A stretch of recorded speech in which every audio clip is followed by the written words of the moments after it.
South Korea's passport is the second most powerful in the world this year, meaning holders can access over 80% of destinations across the globe without obtaining a visa in advance.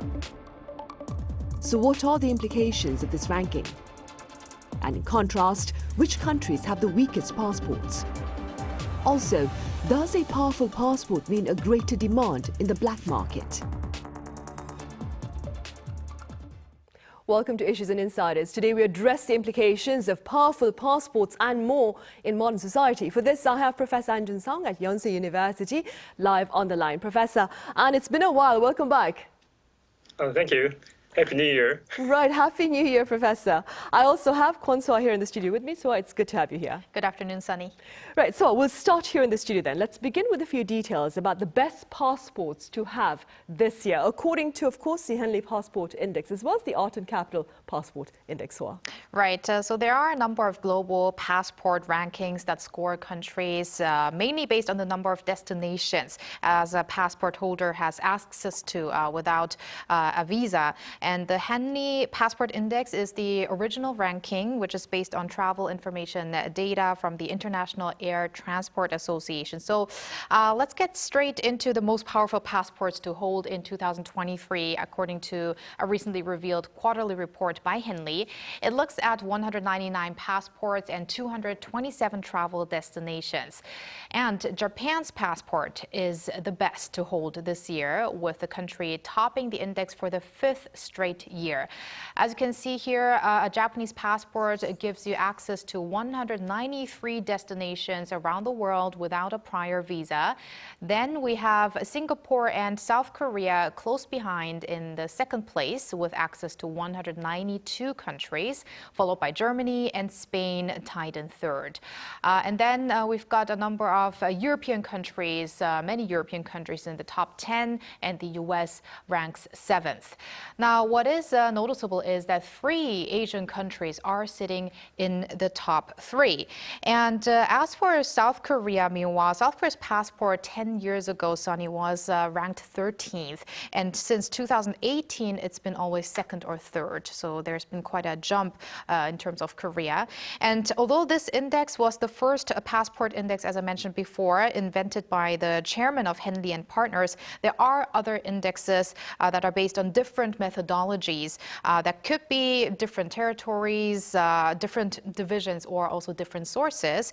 So the Arton Capital's Passport Index that you mentioned before, Sunny, for instance, placed the United Arab Emirates as the strongest passport, and then followed by 11 countries that all hold the second spot. And most of them are European countries like Germany, Sweden, and Finland, Spain, and more, but also South Korea is among the 11 countries. And the US and UK were ranked third in this index, along with Denmark, Belgium, and a number of other countries. Right, I see. And for the sake of comparison, Soa, what can you tell us about the countries with the weakest passports to have this year, if I may?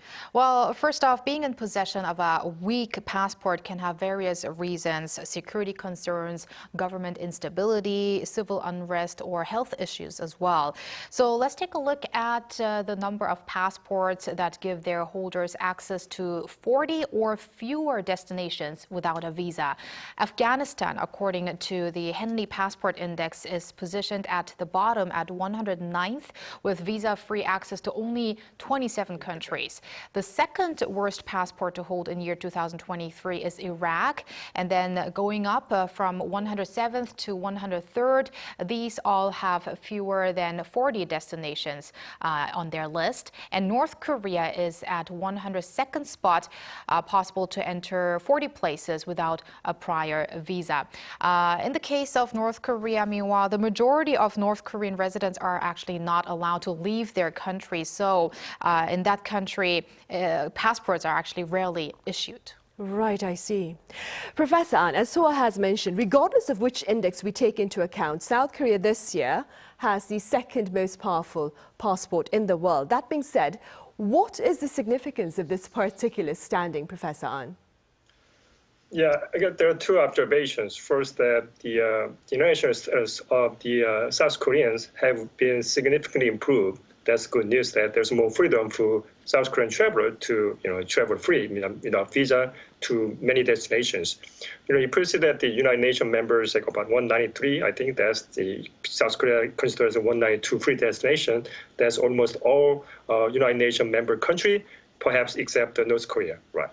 And then, despite the two systems, right, we have to talk about the Henley system and Arton system. There are some differences between the systems, right? So, but despite the differences in two systems, and I don't think it's significant that the South Korea ranked number 2 in both systems. That's very significant. That because for example, Arton system using the individual government data, whereas the Henley system using the international agency IATA data to calculate their rank, right? So it's very interesting how they do it, and also there's looking at here that Korea was the 193 free destination on the Henley system, but whereas South Korea ranks number 2 as well on the different system, the Arton system. There's only 174 countries free destination. There's about 18 country destination differences, right?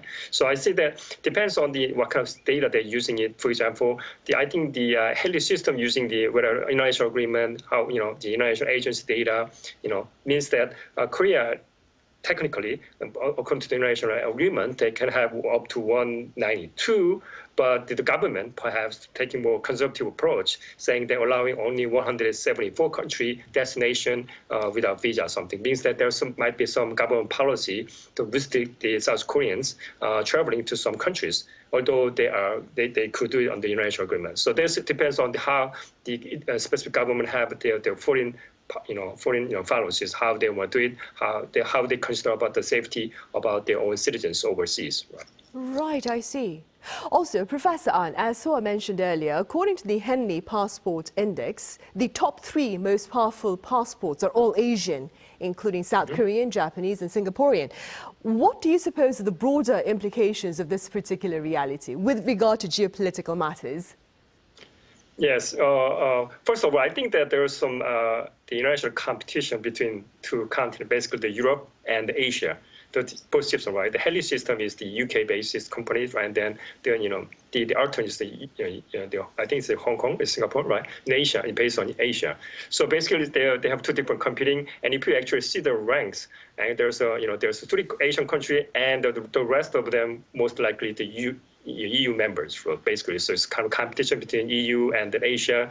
And also 3 Asian countries are all the regional economic hubs. And the Europeans and other countries, most countries look at these 3 Asian countries as the very safe place to travel. I think it's more like a reciprocity, how they think about it. They consider as Korea, not only South Korea, and Singapore and Japan, very safe to travel and very welcoming. And plus, there's not much terrorist attack.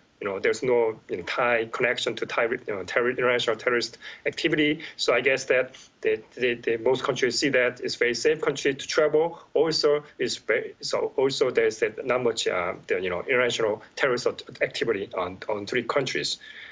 But if you look at the other countries like there's China or Russia, it's very interesting because in the Henley system, right, China is ranked 64. And only 81 free destination, and Russia is 51 up to 118 free destination. And US ranked number 7. So it's very interesting. The 3 Asian countries rank higher than the US and even UK, right? And then according to the UK from the research database. Right, I see. Meanwhile, moving forward, so given Korea's passport standing, I understand its demand in the black market has been quite high. Could you tell us a bit more about this? Right, Sunny. It said that Korean passports are being traded on the black market for more than 10 million won, or roughly $8,000. Because a passport ranking is not a mere tool to show to which country you can travel easily or not, but also, as Professor An mentioned, it also shows how a country seems to be welcoming and also is safe. So it really says a lot about the country and its reputation in the world. So if you own a South Korean passport, you should take care of it, as lost passports or stolen passports become target to trade on the international black market. But fact is, South South Koreans lose them quite frequently, or the number of lost passport reports is high, because in many cases you find yourself at the airport and you don't have your passport, but in many cases it's just at home. But then it does count as a lost passport if you make a report. And just to make a comparison, according to figures from the past 5 years as of 2019, so before the pandemic, some 688,800 passport losses were reported in Korea, and in 2019 alone, some 156,700, whereas neighboring Japan had around 40,000 lost in a year. So that's the figure itself is not just much lower than in Korea, but if you consider that Japan's population is about twice as big as Korea's population, there is a big difference there. And also some 80% of passport losses in Korea were due to one's carelessness. You don't want this to happen frequently, because you could become subject to police investigations, as so-called habitual losses could have something to do with crimes. I see. So once again, the importance of vigilance with regard to keeping your passport safe. Moving forward, also Seoul here, it's currently involved in a visa spat of sorts with neighboring Beijing, right? Could you tell us about that? Exactly. This began with a sudden surge in COVID-19 infections in China after the country started to lift its strict antivirus measures. So at the beginning of the year, Seoul imposed stricter rules on entries from China, including mandatory PCR tests. China, some 2 weeks ago, enforced tighter visa rules for South Koreans. So this, we could say, tit for tat has raised tensions between the two countries that actually prior to this situation were hoping for more traveling between the two countries in this year. So Chinese authorities have stopped the issue of various visas to South Korean, but also Japanese citizens. The Chinese embassy in Seoul had announced that visas for business, tourism, medical treatment, transit, and general private affairs will be suspended effective January 10th. And they made that announcement on January 10th. So it was effective on that day. And then it added that the measures would be adjusted if Seoul cancels its, what China calls, discriminatory entry restrictions on Beijing. The visa measure is not only affecting individual travel, but Korean companies as well, as they are suffering setbacks due to difficulties in sending their, for instance, their work employees to their clients in China to make any sorts of agreements, for instance. Right, unfortunately. Professor An, it appears that Beijing is only targeting Seoul and Tokyo, and it's not expanded its visa suspensions to other countries that have imposed virus testing on passengers from China. How do you interpret this seemingly unfair retaliation, if I may? Well, yes, that's a very interesting question, because that I guess it's not the first time actually Chinese government had retaliation against South Korea, right? We've been through many times, but very, very interesting. One thing my observation hit this time is that I think this is the first time perhaps the Chinese government officially, openly saying we take a retaliatory measure against South Korea. But before they never admitted, right, officially, like about the, Korean Wave, restriction, a lot of things of video and games, and they never say they did it. They just, the government just behind the scene and say, oh, you didn't say anything, but the company that didn't do it, right? But this is the first time I think they officially did it. I see that the Chinese government, they're changing their foreign policy after the new foreign affairs minister came up, right? So I think that's a really big shift about their Chinese government, their foreign policy toward the Asian countries. And I think the one thing I did notice that they are not only targeting South Korea and Japan is very surprising. And because I think they tried to do, previously tried to do really establish a better tie with Japanese government recently, but I think that's a sudden change after the change of their ministers in the Chinese government. I think that's the things have to notice it. And then this interesting about thing that both Chinese government, but there's like 3 countries, right? China and Japan and then Korea. And Chinese government, both Korean government and Chinese government using same two keywords, objective and the scientific. But their country using different order. So, for example, the Chinese government say we want objective and scientific approach, However, if you get the Korean government press release, they say Korean government officially saying that we have scientific and objective ground. It's very interesting. How difference?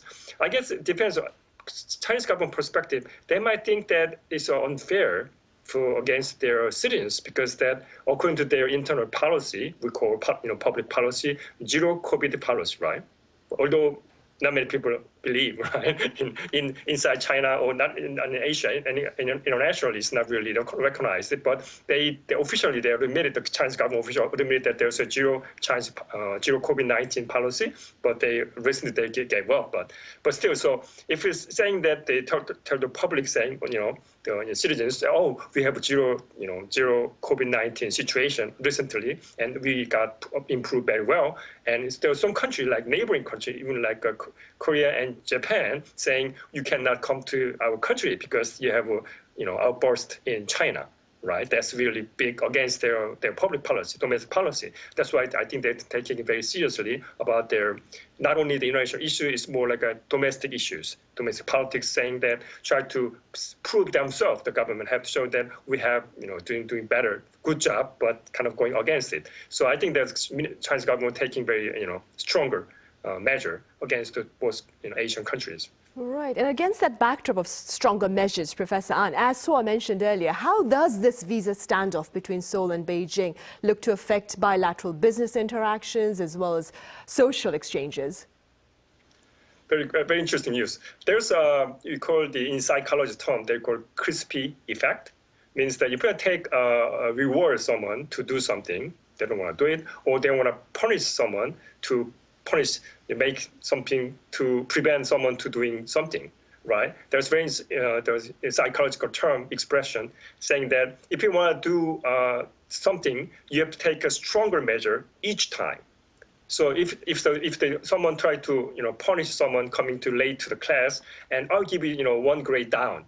And that means that next time the same student come late, maybe 1 grade down is not good enough to prevent the same student coming too late to the class, right? So I think that the concerning is that I'm not really sure why Chinese government doing this kind of approach, because this is not really effective against neighboring country, because they need to get more friends. Especially neighboring country, they need more, making the pro-Chinese bloc, right, against the U.S., right, Biden administration. But then going against it, I'm very surprised that why they think approach this way, because that if they want to do better in terms of international politics, they need to get more, friends, not their enemies. But they're making more enemies, and plus it's not the first time, as I mentioned earlier today, that the Chinese government took retaliatory measure against Korea, right? So I guess after that situation, and it's been a long time already, and we don't see much Chinese tourists anymore, right? Not even before the COVID-19 situation. So I guess that I'm not quite sure what they're trying to thinking, what kind of things they're achieving, what kind of goal they try to achieve by threatening neighboring countries, neighboring good friends, could be best friend like Korea and Japan, and then I think that's really I think they're making kind of mistakes because they're making more enemies, and then it's not going to maybe the Japanese system is different situation, but Korean situation is that Korean publics, the way their sentiment against China is really gets stronger ever, and that make it worse. How the Korean public look at the Chinese government, and that's really concerning in terms of bilateral relations. And another things that about they going stronger against Japanese government, I think that's even the bigger mistake, because they need more friends, not the enemies in Asia. Right, I see, Professor An. Meanwhile, so with regard to the broader issue of visas, could you tell us a bit about the travel documents necessary to enter South Korea, Soa? Well, in simple terms of travel, there are some countries that can stay in South Korea for up to 6 months, others 90 days or 30 days without a visa. So first off, you won't need a lot of documents for many of travelers to Korea. But what you might want to try out is go to Korea Visa Portal, and then you find a category saying visa navigator where there are up-to-date requirements for your country. And I tried it out because I own a German passport. I'm a German citizen. And so what you have to do is put in your continent, your country, your purpose of entry, and for how long you want to stay. And I'll read you out what it said. For me, a citizen of Germany can visit Korea for up to 90 days without a visa under the visa exemption agreement between the two countries. A diplomatic or official passport holder who enters for official business or assignment to a posting in Korea will be allowed to stay until the end of his or her assignment. So you'll have a statement there according to your country. And I also tried it out with Canada because that's the other country I lived in before, apart from Germany and South Korea. And I found that for Canadian passport holders, you can stay for up to 6 months in Korea. So despite most people won't needing a visa for a short-term visit, in order to board a flight or a ship bound for South Korea, you'll be asked to apply for a Korea electronic travel authorization on its website for 10,000 won, which is roughly $8. Or you can do it by downloading the according application. So you don't need a visa, but then you have to have this kind of application 72 hours before departure to board a flight, for instance, an airplane. And this will be valid for 2 years, so that's convenient for people who frequently make visits to Korea. If South Korea does demand a visa from your country, you will need to apply for one, filling in forms online and then visit a Korean embassy or a consulate, and then you will have to have that form with you, maybe printed out, your passport, a passport photo, and other documents that your country requires. And usually tourist visas costs around $40 and they last up to 90 days. Now, interestingly, there is an exception, which is Jeju-do Island. No extra visa is needed for Jeju because it's designated as a special tourist zone. So there might be some exceptions, but most people who usually need a visa to come to South Korea won't need one to go on Jeju Island because most people's purpose is actually for pure tourism if you go to the beautiful southern resort island of Jeju. Right. Professor An, back on the geopolitical front, one former Ukrainian lawmaker, speaking on our show last year, that is, called on Seoul to lift visa requirements for Ukrainians seeking to enter South Korea amid Russian invasion. That being said, Professor An, what are your general thoughts on temporary visa waivers for those from war-torn countries, briefly speaking? Well, actually, I do agree about the temporary visa waiver for the countries struggling with the war or invasion. I think, generally speaking, I do agree with it. But I'm not sure about the Ukraine case because I looked it up on the Henley Passport Index. Ukraine, rank what? Very high, actually. Let me see. Right. Ukraine was like 34. I think that they have 144. Right. Ukraine rank 34 and have 144 free destination, including almost all European countries. So I guess I understand why. I'm not sure why the former lawmaker from Ukraine talk about the Korea because plus most of the visa waiver is for the traveling, not the working. So I guess he's implying that. So for example, as we talked earlier, they come to Jeju without visa. I mean, even Ukraine, right? They can come to Jeju, and if they have some asylum issue or some humanitarian issue, they can, maybe contact the Korean government.